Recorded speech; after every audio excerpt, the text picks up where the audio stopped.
আজকে ট্রাইব্যুনাল ওয়ানে chief prosecutor বনাম জিয়াউল আহসান যে মামলাটি রয়েছে, অর্থাৎ প্রায় 100 শতাধিক ব্যক্তিকে বলপূর্বক গুম এবং বিচার বহির্ভূত হত্যাকাণ্ডের যে অভিযোগ, সেই অভিযোগের আজকে চার্জ শুনানির দিন ধার্য ছিল। চার্জ শুনানিতে আজকে ডিফেন্স তাদের যুক্তিগুলো উপস্থাপন করেন। তারা একটি ডিসচার্জ পিটিশন দিয়েছিলেন।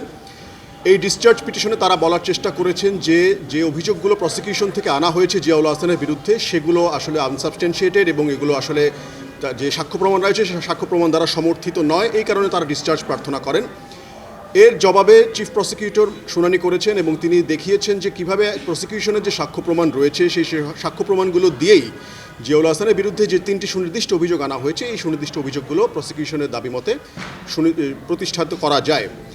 এই সামগ্রিক শুনানির আলোকে মাননীয় ট্রাইব্যুনাল আগামী 14 জানুয়ারি এই চার্জ শুনানির বিষয়ে আদেশ গঠনের জন্য দিন ধার্য করেছেন। অর্থাৎ আগামী 14 জানুয়ারিতেই এই চার্জ গঠন হবে কি হবে না এই বিষয়ে মাননীয় ট্রাইব্যুনাল আদেশ দিবেন। এই ছিল আজকের জিয়াউল আহসানের মামলা সংক্রান্ত আলোচনা। ওনারা বলছেন যে 15 বছর পর কেন এই অভিযোগগুলো আসলো এবং এটা এখন কেন, কোথায় পাবেন? বিষয় হচ্ছে, প্রথমত দুটো বিষয় আমাদেরকে মাথায় রাখতে হবে। একটা হচ্ছে, যে কোনো ফৌজদারি অপরাধের ক্ষেত্রে কখনোই কোনো ধরনের তামাদি আইন প্রচলিত হয় না। অর্থাৎ ফৌজদারি অপরাধ যখনই করা হোক না কেন 100 বছর পরেও তার বিচার হতে পারে।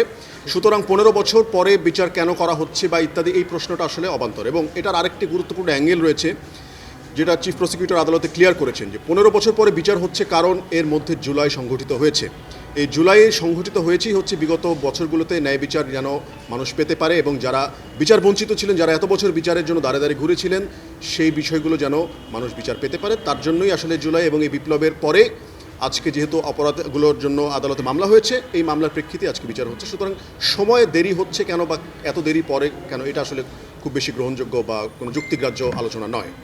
প্রসিকিউটর সাবেক সেনাপ্রধানের কথা বলছিলেন ইকবালুল করিম চৌধুরী, উনি দেখুন সম্পর্কে যে কথাগুলো বলছিলেন তার সাক্ষী তিনি সাক্ষ্য যখন আসলে সশরীরে সাক্ষ্য দেবেন তখনই আসলে বিষয়টা পরিষ্কার হবে। আমরা আজকে শুধুমাত্র আমাদের সাক্ষ্য প্রমাণ থেকে দেখিয়েছি যে জিয়াউল আহসানকে আজকে ডিফেন্স যেভাবে একজন প্রফেশনাল অফিসার হিসেবে প্রতিষ্ঠা করার চেষ্টা করেছেন তাদের সাবমিশনের মাধ্যমে, আমরা শুধুমাত্র অতটুকু অংশই কোর্টে পড়েছি যে তার বাহিনীর প্রধান যিনি ছিলেন সেই সময়ে, এই জিয়াউল আহসান সম্পর্কে তার মনোভাব কী ছিল, এই বিষয়টা তিনি সেখানে আমরা তার সাক্ষ্য প্রমাণ রিড আউট করার মাধ্যমে আমরা দেখিয়েছি। বাট তিনি সাক্ষ্যে মূলত কী বলেছেন সেটি যখন তিনি সশরীরে সাক্ষ্য দেবেন আদালতে, তিনি তখন বলতে পারবেন এবং আপনারা সেটা দেখবেন। না, ওটা আসলে সাক্ষী যখন তিনি দিবেন, সাক্ষী হিসেবে তখন তিনি বলতে পারবেন। আলকাস মল্লিকের যে ফাইনাল রিপোর্টে কোথাও র্যাবকে দায়ী করা হয়নি, এই ধরনের বিষয় আসামি পক্ষ থেকে আনা হয়েছে।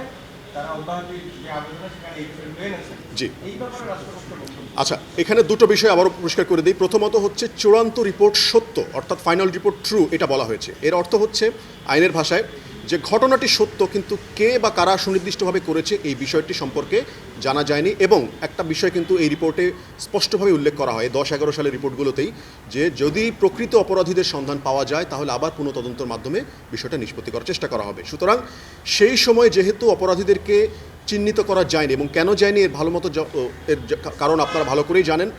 আমাদের ফর্মাল চার্জেও আমরা এটি উল্লেখ করে দিয়েছি স্পষ্টভাবে যে জিয়াউল আহসান সহ তার যারা সমসাময়িক অফিসার ছিলেন, যারা প্রভাবশালী ভূমিকায় ছিলেন, তাদের ইচ্ছামতো ফরমায়েশি তদন্ত রিপোর্টও কিন্তু তৎকালীন সময়গুলোতে দাখিল করা হয়েছিল।